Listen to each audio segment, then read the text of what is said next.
Ever have a talking doll rip out your voice box? Break out the refreshments.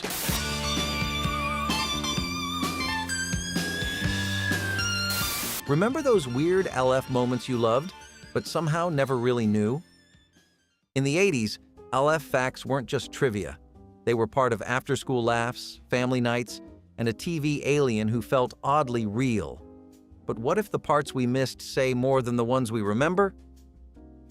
You would not believe what was hidden right beneath Alf's fuzzy little feet.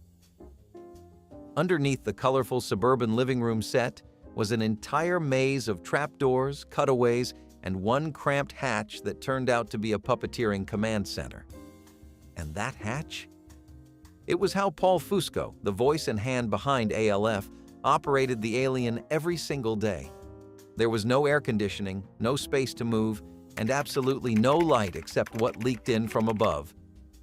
Fusco would lie flat on his back in that tiny space, holding Alf upright through a hole in the floor, like some underground wizard casting sitcom spells. That is how Alf walked, waved, and made all those ridiculous cat jokes.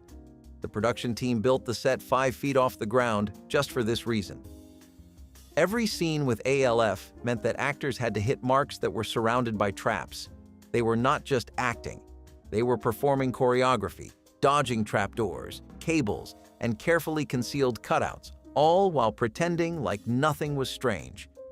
Even a single missed step could crash right through the plywood and into Fusco's puppet hatch.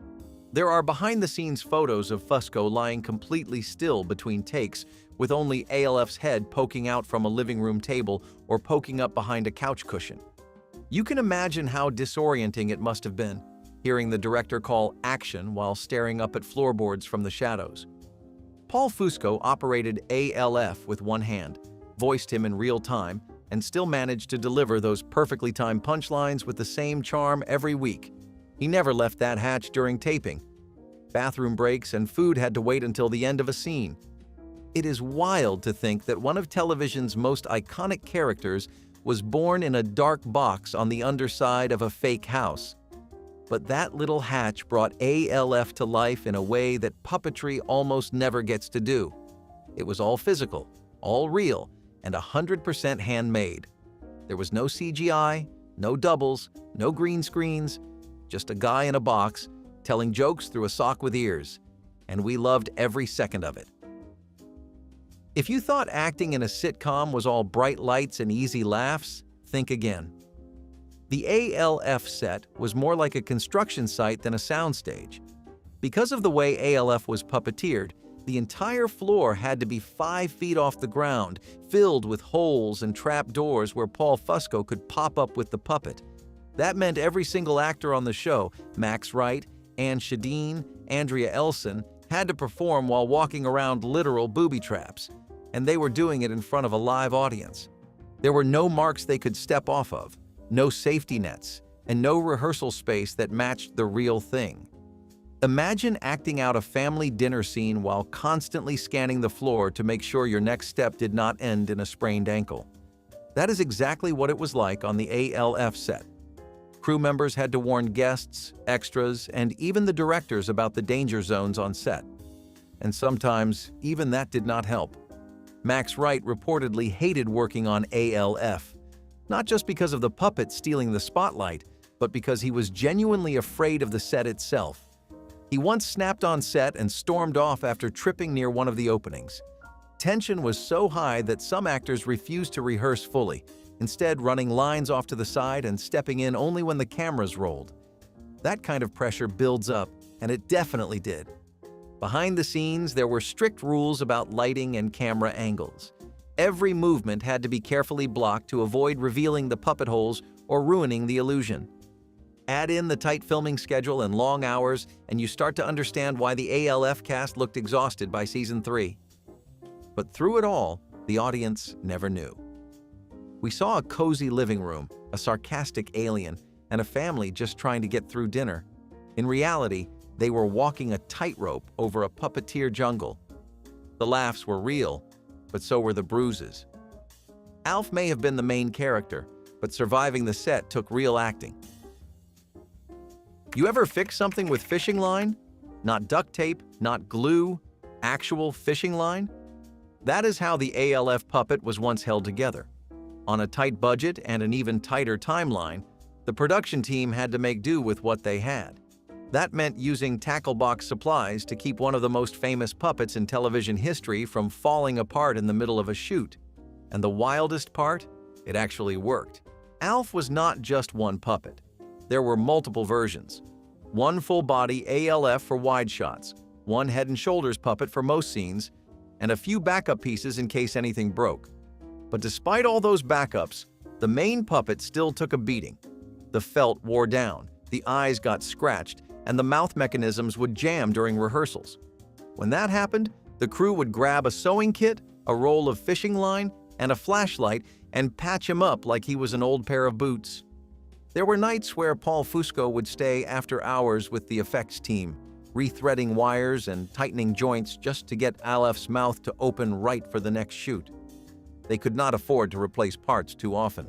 The ALF puppet cost tens of thousands of dollars to make, and a single damaged piece could delay an entire episode. One time, ALF's ear ripped clean off during a take. And how did they fix it? Fishing line. They stitched the ear back on and continued filming like nothing happened. Viewers at home had no idea.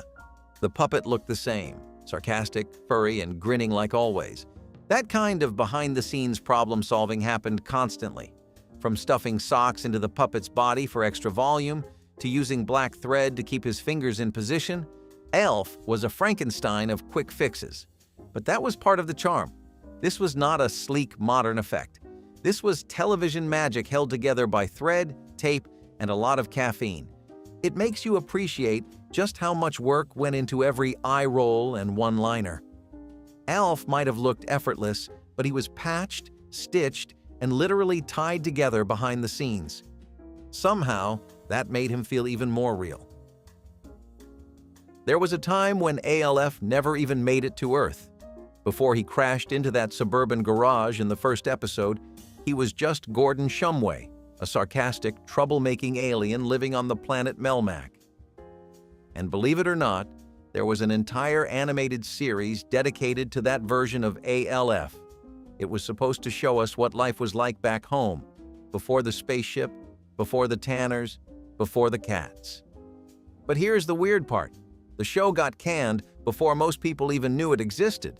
Titled simply ALF, the animated series, the cartoon aired in the late 1980s as a prequel to the live-action show. It was loud, colorful, and filled with the kind of offbeat alien culture that only the writers of ALF could cook up. Think of it like Saturday morning television meets cosmic absurdity. Melmac had its own holidays, foods, and even a national anthem. And of course, ALF, or Gordon, was at the center of it all, pulling pranks, dodging homework, and daydreaming about snacks that would make humans gag. The show gave us Melmac customs we never saw in the live-action series. There was a booyah ceremony, garbage that doubled as delicacies, and political satire that somehow made it past the censors. There were Melmacian sports, strange weather patterns, and a pet called Neep that made Earth cats look like golden retrievers. The cartoon even had its own set of recurring characters, including ALF's parents and friends, who looked like rejected Star Wars creatures but talked like they were from Brooklyn. But even with all that imagination, the show only lasted a single season. Ratings dropped, the network lost interest, and the series was pulled before it could finish telling its story. A follow-up cartoon called ALF Tales, where ALF spoofed classic fairy tales, tried to keep things going, but it fizzled just as fast. Today, both shows are a footnote in television history. Most fans never saw them. Fewer remember they ever existed. Still, that animated Melmac gave us a rare glimpse into what made ALF, well, ALF. It was weird, experimental, and just self-aware enough to work. And even though it disappeared almost overnight, it added a whole layer to a character we thought we already knew. Turns out ALF was weird before he ever touched down on Earth.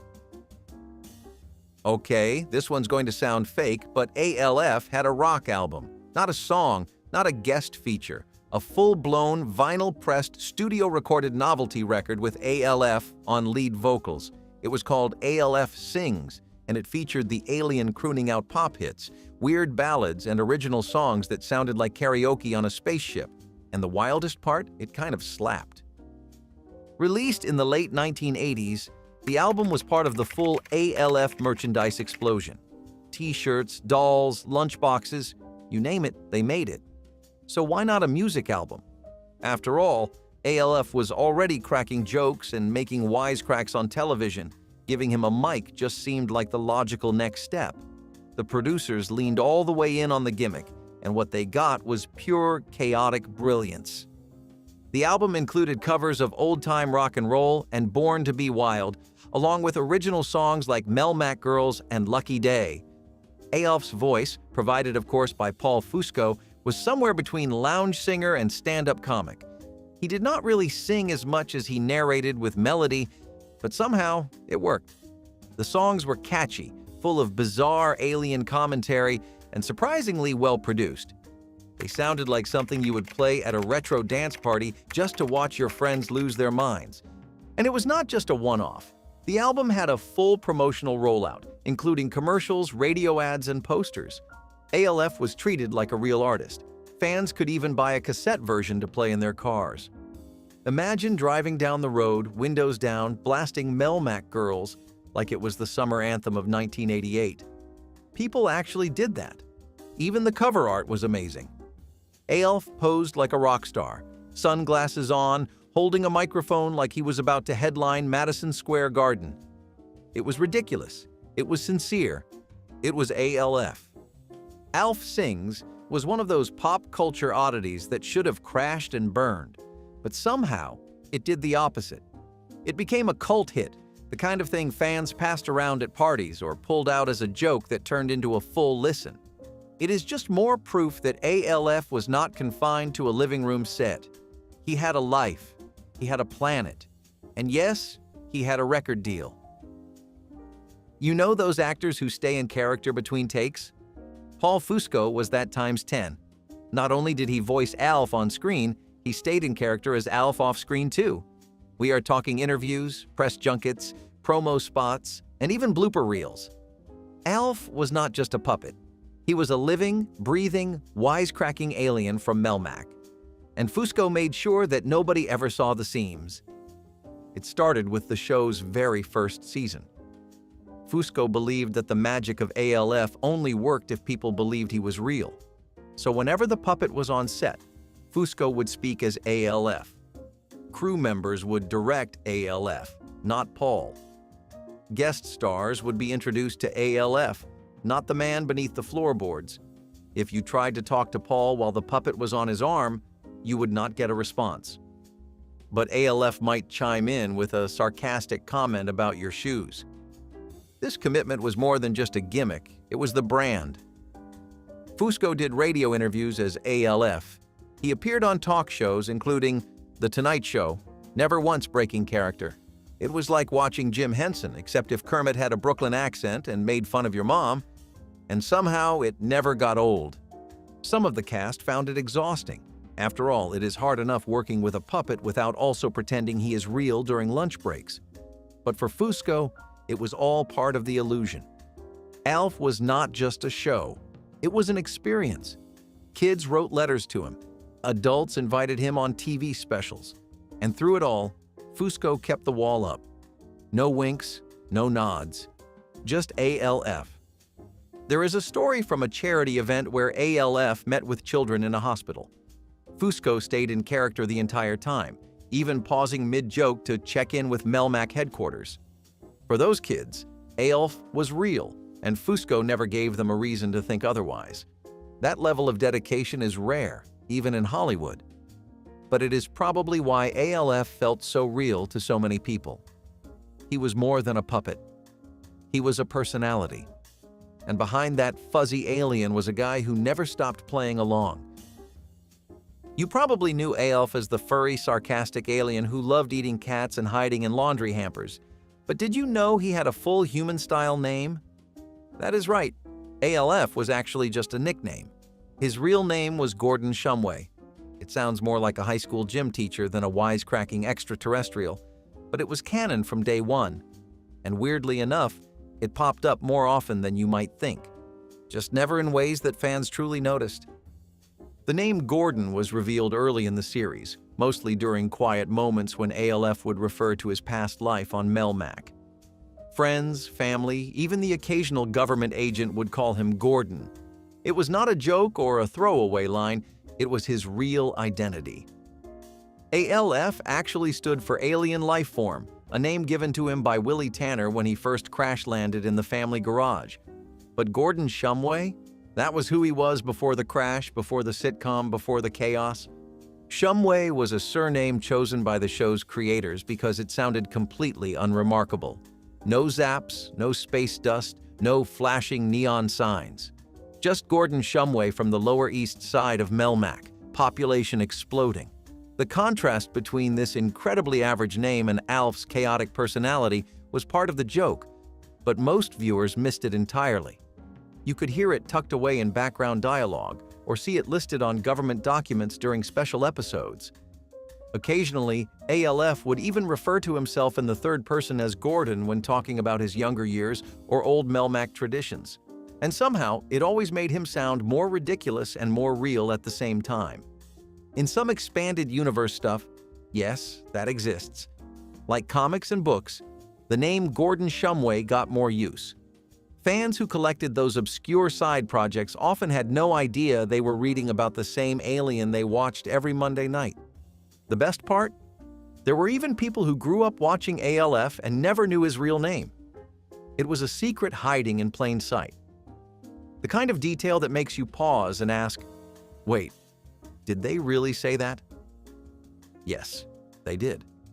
Multiple times. Gordon Shumway. The alien, the legend, the name no one ever remembers. If there was one thing the 1980s did not hold back on, it was weird celebrity crossovers. And ALF might have had the strangest one of all. In the middle of his run as America's favorite sarcastic alien, ALF made an unexpected cameo in a national anti-drug PSA. Yes, the same alien who once built a cat-snaring trap in a kitchen cupboard was now helping fight substance abuse, and he was not alone. This campaign was called Cartoon All-Stars to the Rescue, and it was one of the most bizarre assemblies of fictional characters ever put on a television screen. The lineup included Alvin and the Chipmunks, the Muppet Babies, Slimer from Ghostbusters, Bugs Bunny, the Teenage Mutant Ninja Turtles, and somehow ALF. It aired in 1990 as a televised event and was even introduced by then-President George H.W. Bush and First Lady Barbara Bush. The plot involved a young boy falling into drug use and being visited by a cavalcade of animated icons who tried to steer him back to the right path. ALF popped up through a poster on the kid's wall and immediately started cracking jokes about weed, temptation, and making better choices.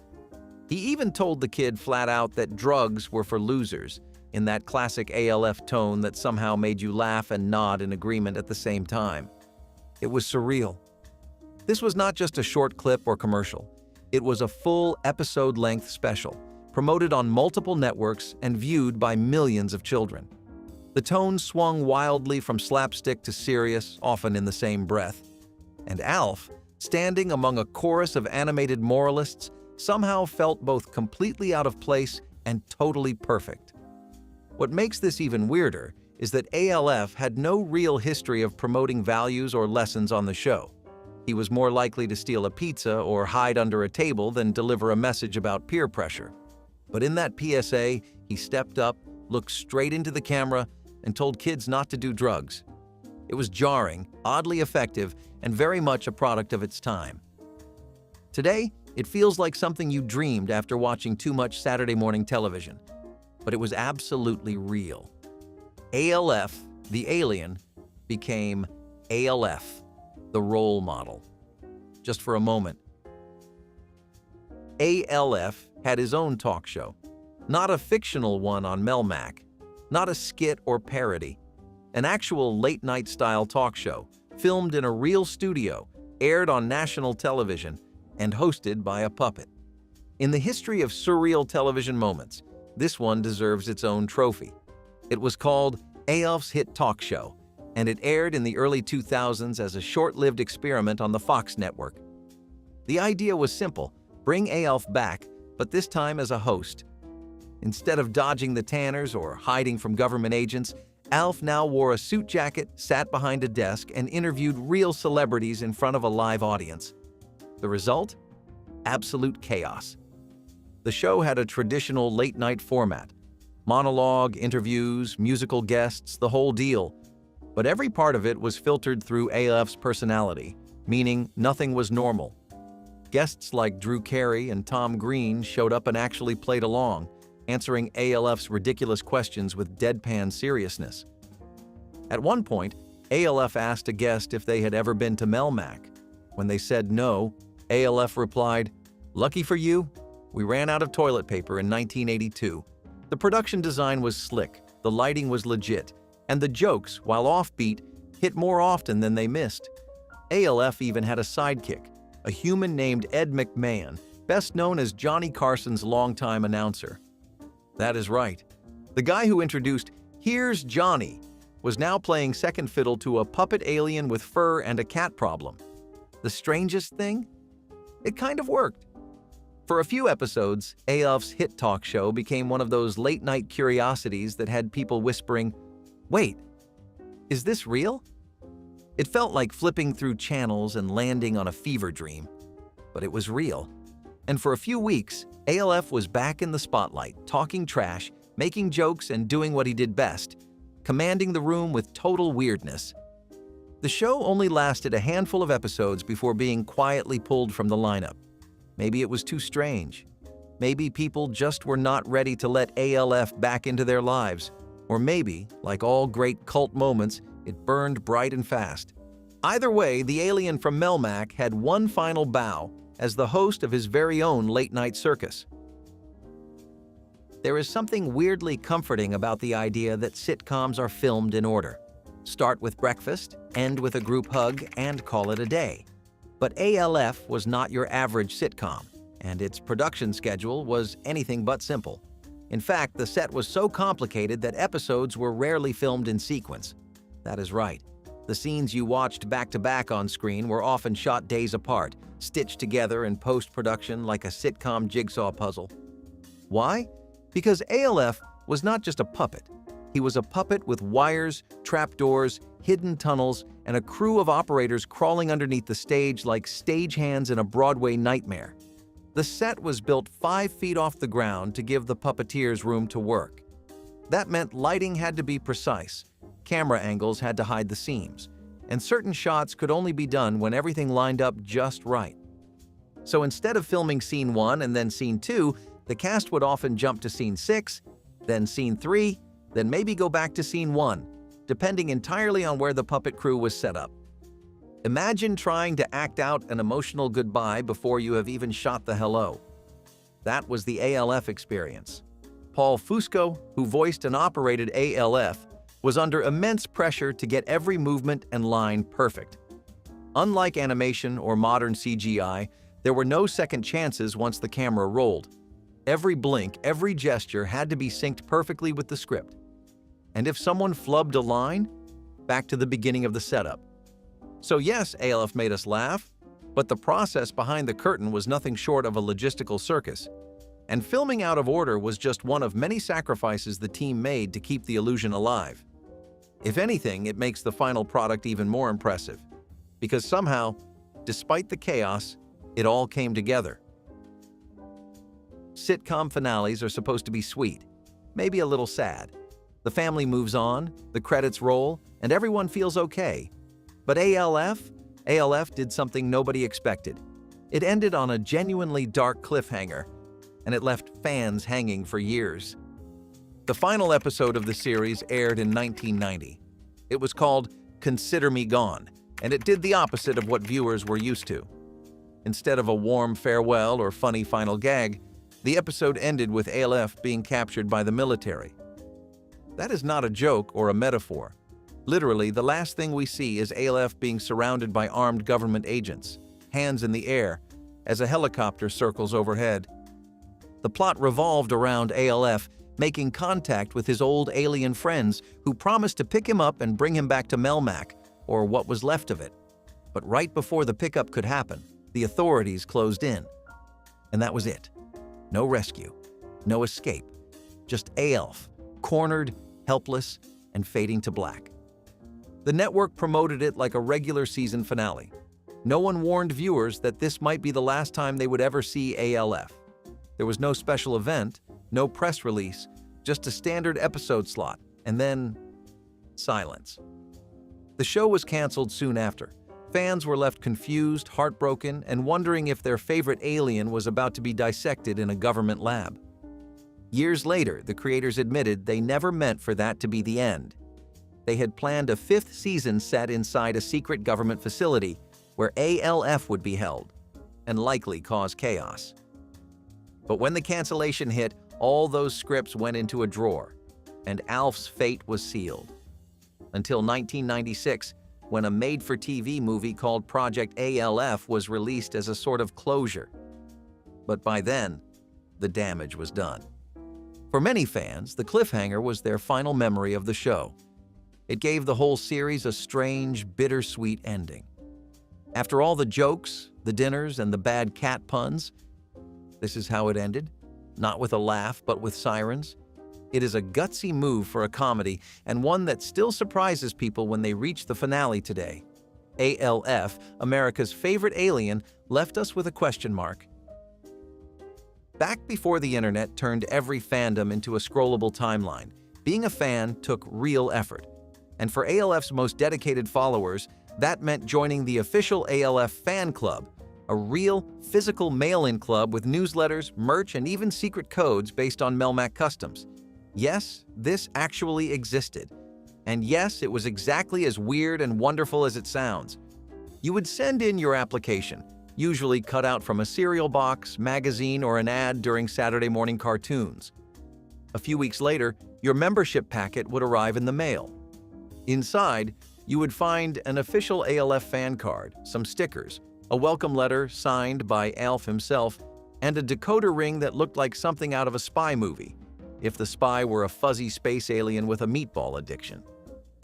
The newsletters were packed with exclusive trivia, corny Melmac jokes, puzzles, and even recipes for fake alien food.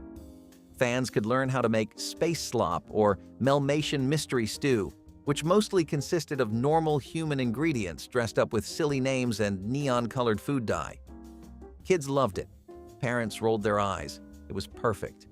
There were even fan-submitted letters and artwork, all of which got printed alongside short in-universe articles like Top 10 Things ALF Misses About Melmac or How to Keep Cats Safe from Curious Aliens. Every newsletter had its own Melmacian phrase or riddle you could decode using the secret ring. And if you managed to solve all of them by the end of the year, you got a bonus mystery item in the mail, usually a poster or limited edition sticker. The whole experience felt like being part of something hidden, something just for you. You were not just watching ALF on television. You were living in his world, learning his language, eating his food, dressing in his merch. For a generation of kids, it was the first taste of immersive fandom. And for those who kept the old decoder rings or tattered newsletters, you are not just fans.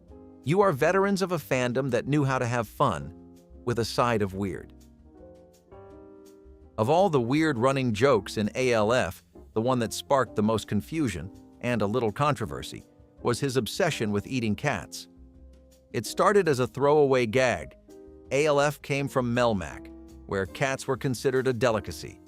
But that simple joke turned into a recurring bit, with ALF constantly trying to trap, cook, or snack on the Tanner's pet cat, Lucky. Some viewers found it funny. Others? Not so much. Animal welfare groups were not thrilled about the message, even if it was just a puppet and some sitcom mischief. Letters were sent. Complaints were made. ALF was never shown actually hurting a cat, but the idea itself, especially played for laughs, did not sit well with everyone. And for kids watching at home, the humor sometimes got lost in translation. Parents found themselves explaining that no, ALF wasn't really going to roast the family pet. Eventually, the show toned the joke down, making it more of a background quirk than an active storyline. But by then, the damage, or at least the weirdness, was done. Cat-eating alien stuck in the public's memory, sometimes even more than the actual plot of the show. It became part of ALF's brand, for better or worse. Looking back, it is one of those sitcom relics that could only exist in the 1980s. Odd, edgy, and just innocent enough to slide by. It made ALF weird. It made him unpredictable. And it definitely made a few cats very nervous. You might think a puppet sitcom about a furry alien would be harmless fun. But ALF actually got banned in several countries, mostly due to his irreverent behavior and jokes that did not exactly translate well across borders. Some international broadcasters felt the show pushed the envelope a little too far, especially for a series that aired during family primetime. The humor was a mix of sarcasm, casual disobedience, and anti-authority wisecracks. ALF constantly talked back, broke rules, and generally caused mayhem, all without real consequences. In the United States, that played as cheeky fun. In other countries, it looked like a bad influence. Broadcasters worried that younger audiences might mimic ALF's behavior, especially since the alien was presented as lovable, not dangerous. There were also cultural differences in how science fiction and satire were handled. ALF's brand of comedy was very specific to 1980s American sensibilities, fast-talking, slapstick-heavy, and often packed with subtle jabs at politics, family life, and even the military. In more conservative or heavily censored markets, that tone felt like a red flag. So ALF quietly disappeared from TV schedules in places like certain parts of Scandinavia, Asia, and the Middle East. It was not a big news story, just a few lines buried in entertainment reports. But to fans in those regions, it meant one thing: the alien was gone. Turns out, even space travelers are not immune to getting kicked off the air. If ALF ever made you laugh, drop a memory in the comments, like the video, and subscribe for more strange TV stories.